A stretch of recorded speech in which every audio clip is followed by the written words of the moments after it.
Peace and prosperity. Thank everybody for tuning in. This rare-minded people. Make sure y'all hit that like and that subscribe, and make sure y'all share this content. And we go jump straight into it, right? You know, there ain't no such thing as haterism, but we gonna talk about Dr. Umar and not just what he's not doing. Congratulate what he is doing. Thank you.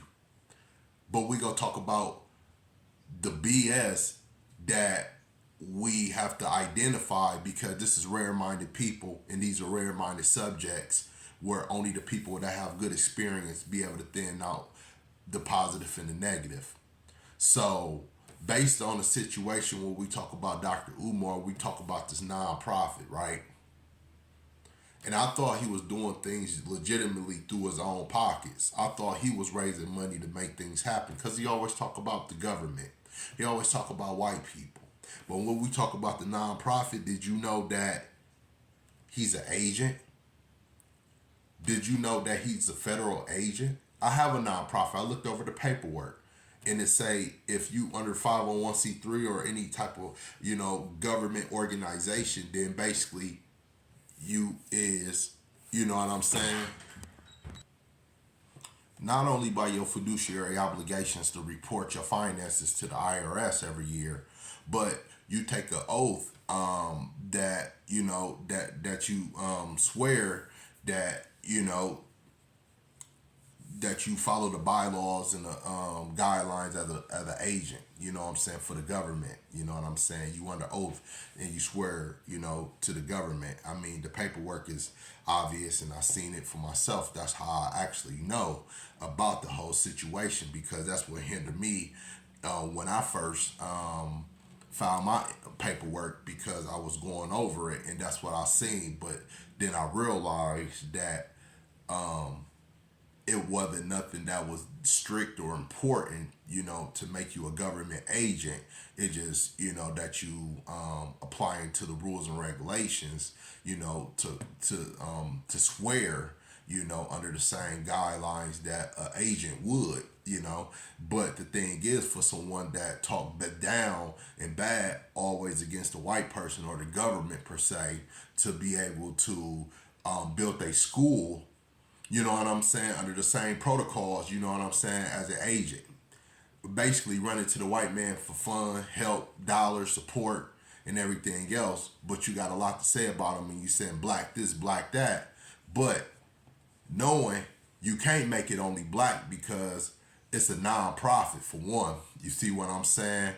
It's certain bylaws and protocols that you have to follow as having it as a non-profit. I could see if it was independent, then it's all yours. But you don't even have to pay taxes on anything that you receive unless you make 50,000 and over. So I don't see how you don't have this established and you've been raising money, you know what I'm saying, for years after years after years, though. You feel me? I don't understand. You see what I'm saying? So you've been pocketing this money every year. You see what I mean? But the thing is, though, I don't understand the ideology of the person saying they don't like the ideology of how white people move.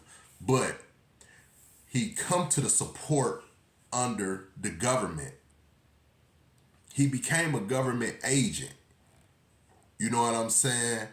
By swearing under their bylaws and protocols so he could build his school only for black people.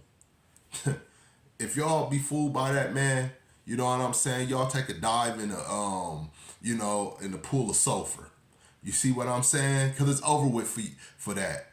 Think about it. You see what I'm saying? He downgrade white people, but his concept of his school is built on government and white policies. Okay, you know what I'm saying? Then we talking about this Pan-Africanism. And we talk about the rise of black people. I don't understand how, because when these black people come to America, most of them be Muslim anyways. You feel me? Most of their dollars going to the Islamic schools and studies. It ain't nothing Pan-Africanism that's in the black communities, that basically Africans share the resources with the black community. The best thing about Chime is So I don't understand people ideology when it come down to black power and pan-Africanism, because it just don't pays off like that. You see what I'm saying? It's basically a waste of time to even try to mix the two together, because I feel like the biggest issues is trying to get house together instead of worrying about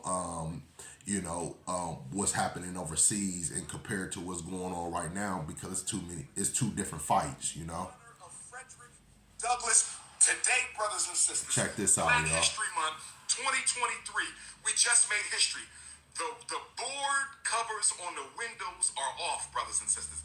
We have taken the boards off your windows. It's not a good Garvey day. It's a great Garvey day. Who ready to see the windows? Peace and Pan-Africanism. Peace and Pan-Africanism. We celebrated Frederick Douglass' birthday 2 days ago.